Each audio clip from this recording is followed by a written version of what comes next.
Lighting is just terrible here.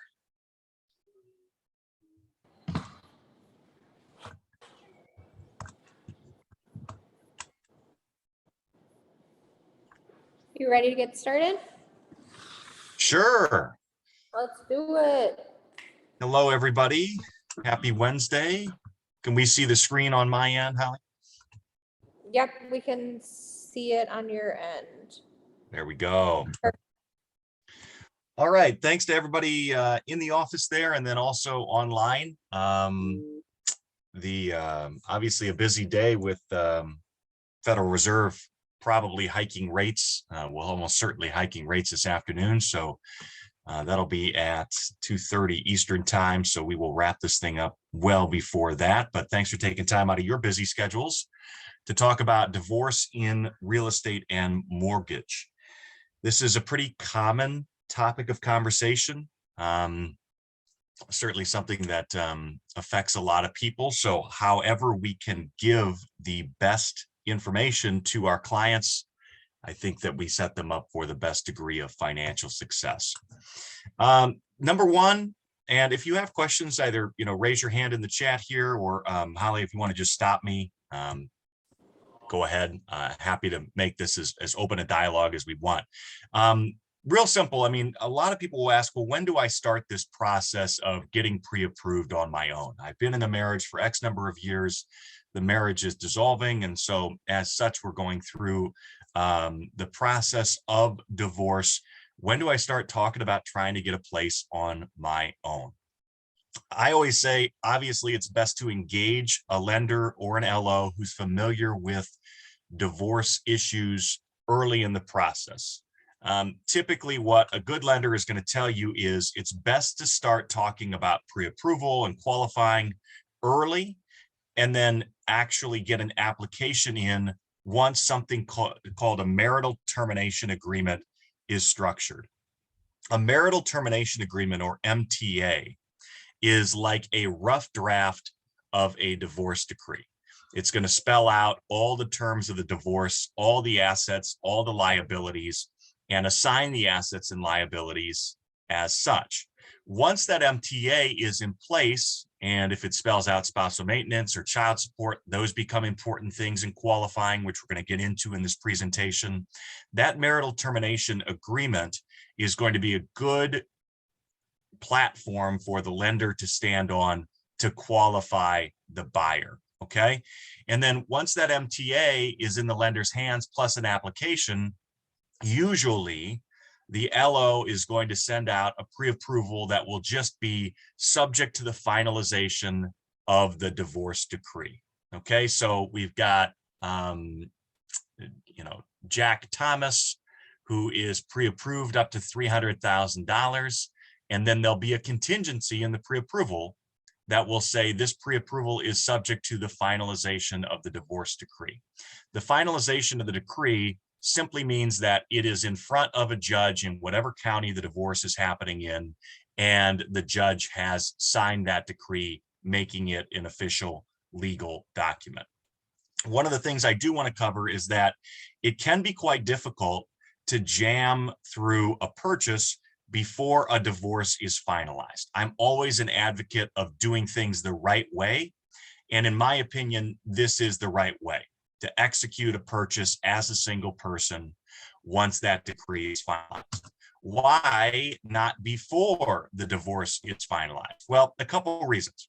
Number one, the mortgage disclosures for any lender is going to ask, are you party to a lawsuit?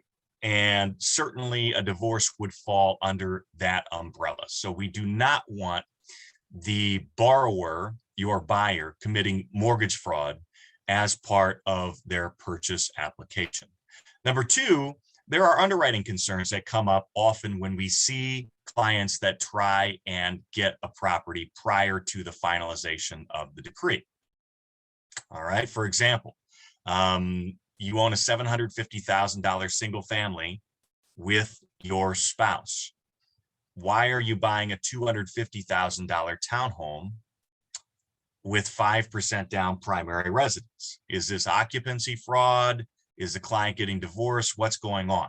In other words, you're buying a property by yourself, taking title just by yourself, but you're listed as a married man or woman, a married person.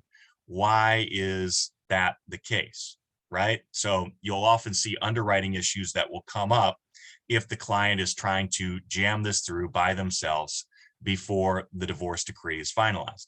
Then also, you theoretically could jeopardize yourself. Minnesota is a marital interest state, right? So if you have ownership in a property as a married person, your spouse owns half of that money. Now, I've seen decrees that have gotten around this, but it is something to think of, especially in more acrimonious divorces. Do you really want to even open that door to your, ex coming after you for the rights to that property? Okay. And the last thing I would say, if I circle back to number one, is, you might have someone that is trying to get qualified for a property, and they are on the hook for spousal maintenance or alimony or child support, and they know that they are not going to qualify with those obligations factored into their debt to income ratio. Last thing we want to do is have the client be in a position where they are committing de facto mortgage fraud by saying, I have no other debts or obligations. Well, that's true because the divorce isn't finalized, but again, it just can be very messy if this is done prior to the finalization of the decree. So best to start the process early and then work in this structure of the pre-approval being subject to the finalization, which means a judge signing the divorce decree. Any questions before I jump into qualifying and how lenders look at spousal maintenance and child support for qualifying?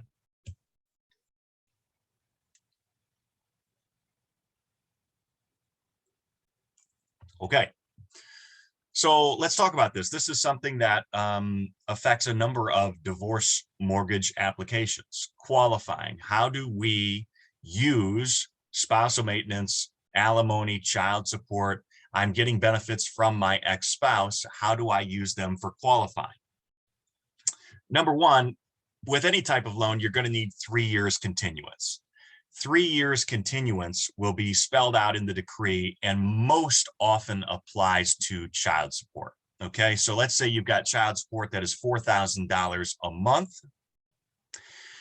but your children are 16 and 17. Okay, and most often, and I say that with a little bit of a grain of salt because you do have some decrees that are written such that the child support can continue after the child turns 18, but the age of the children is important always for the lender to consider when using child support, right? Because it has to continue for 3 years. And if the child turns 18 within 3 years of the mortgage closing date, then you got a problem, okay? So 3 years continuance is a key criterion for qualifying in this case. Again, this is spelled out by the decree and the age of the children. Conventional is going to require 6 months of consistent payments. Okay, so just because you have a divorce that is finalized and you're getting $4,000 a month in child support, conventional is going to say, no, we're not going to honor that until you can show us 6 months receipt. So something to keep in mind on conventional loans, that if you're using child support or alimony, if you're qualifying, you need that 3 years continuance and 6 months. Government loans are a little easier. Government loans, 3 years continuance, sure, and same structure in terms of the decree and the age of the children, but FHA and VA will require 3 months of consistent payments. Okay, so the interesting thing is that you might be able to do this in a 45-day period, because the guideline is that we need 3 months of consistent payments, but it doesn't mean that on the 30th of the month is when this is received, right? I mean, I have seen FHA loans close in this circumstance where you have a child support payment that is made on April 28th, another one that is made on May 10th, and another one that is made on June 3rd, right? Okay, that might just be 45 calendar days, but it is 3 months of receipt per HUD's guideline for government loans. The other thing that you want to keep in mind for conventional and FHA on most often child support is that they can gross up that child support if need be. What I mean by grossing up is who is paying the taxes on that. And if the buyer is not paying the taxes on that money, that number can be grossed up as much as 125%, which can expand their qualifying range. So the key takeaways here are 3 years continuance always, regardless on the type of loan, which again means that the buyer just needs to factor in the age of their child. It's also important because, the buyer wants to make sure that they're not over qualifying for the loan, right? I mean, that they're going to be able to make the payments on the mortgage once the child turns 18. And then depending on the type of loan, either 6 months or 3 months of consistent payments for child support or spousal maintenance. Questions here?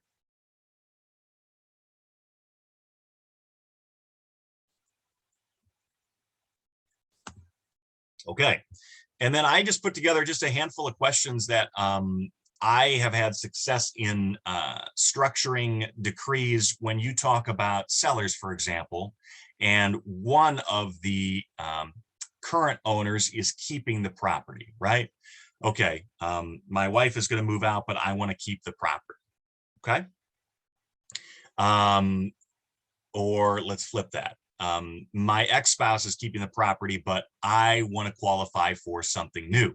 The problem is that the decree has, spelled out that my ex owns that property and I'm held harmless to that property, but I'm still on the mortgage. They haven't refinanced it yet. Maybe the court's given them 6 months to refinance the property. They haven't done it. This is a real common one where people freak out and they'll say, hey, I'm still on the mortgage, so that's killing my debt to income ratio. The reality is a divorce decree will always trump what's showing on a borrower's credit report. So if you have a buyer who is freshly divorced, or maybe not freshly divorced, and the ex-spouse just never took action, they're still hanging out on the mortgage. Matt's on this call. Matt and I had a client that, 2013 or 2011, and they just never refinanced it, right? Yeah. 2011, yeah. 2011, and the ex-spouse just never took any action on it. And all you need to present to underwriting is the decree, and that loan is immediately omitted from the borrower's debt to income ratio. So the decree will always trump what's on the credit report. I say that with a little bit of a grain of salt, because that does not protect the borrower from mortgage late payments and damage to their credit score, okay? So if you have a circumstance where your buyer is like, yeah, I got divorced, my ex-spouse got the property, and so I don't have to include that into my DTI. But then you pull that buyer's credit and the ex-spouse hasn't refinanced them off the loan, and by the way, has missed the past 4 mortgage payments, there's not a whole lot that a lender can do, right? Because it's still damaging their credit score, and lenders have very specific guidelines to look to in terms of late payments on mortgages. So just because it's excluded from your DTI does not mean that you are protected from, your ex-spouse screwing up your credit. So the takeaway is, make sure that if a property is transferred as a result of the decree, that the ex-spouse follows through and actually refinances the property. Questions on this?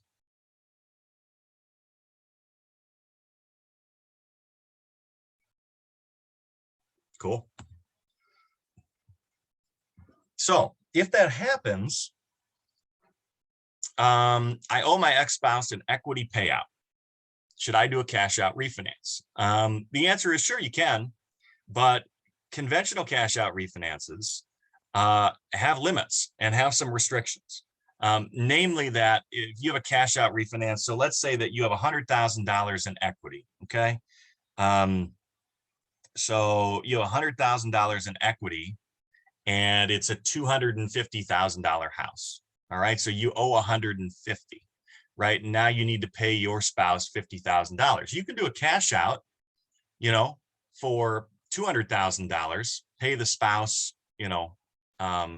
their portion, 50 grand, and you would be right up against that 80% loan to value. You can't roll any costs. You can't do anything because you are held to that 80% loan to value on cash out refinances, right?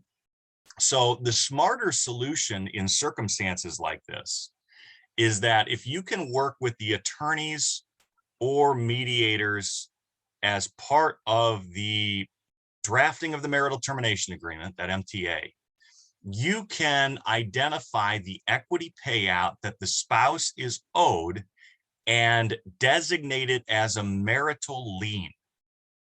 Okay. Now, if you designate it as a marital lien, it becomes a rate term refinance, which means cheaper rate, which means that you can go to 95% LTV.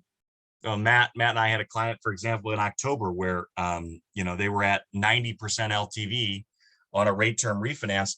They would have been stuck. They would have had to do a home equity line of credit. They would have had to transfer assets from their 401k, which in the divorce world is called a quadro. So the easiest way to do this is just to designate it as a marital lien, and you can do a rate term refinance, and title will pay the ex-spouse immediately from the proceeds, right? Because it's just like a second loan or a HELOC on the property where they will disperse. Let me show you what this looks like if it's in there, which of course it's not. Hang with me here, guys.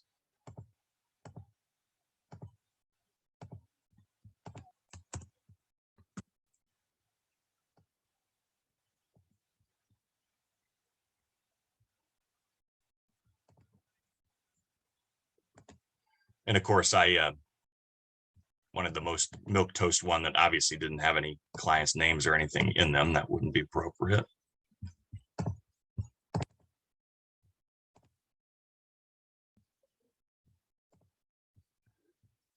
All right.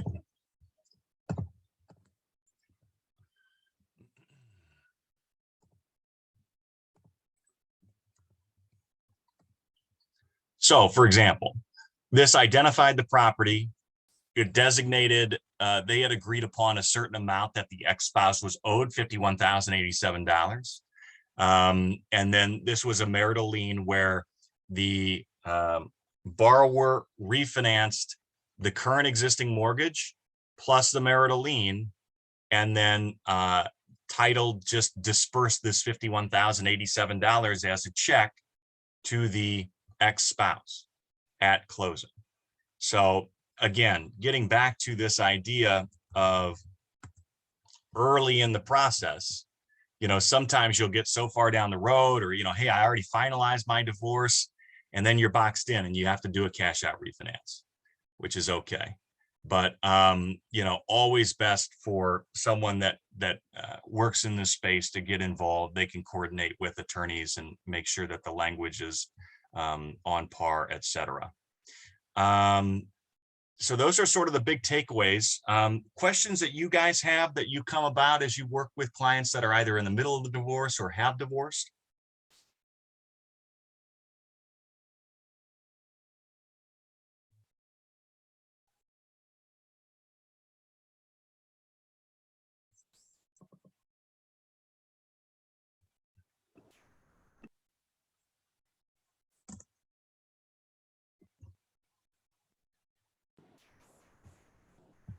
I guess you just explained it super well, Colin. No one has any questions. Okay. Well, if you do have questions when you run across these clients, feel free to engage. Anybody here at Flex, we're happy to help. Obviously, the title company is here as well, so they can talk about things relating to quitclaim deeds and things of that nature. But yeah, this is a space that we're happy to advise in. Not legal advice, but when it comes to divorce mortgage financing. Great. Thanks so much. All right. Thanks, everybody. Have a wonderful week. Thank you.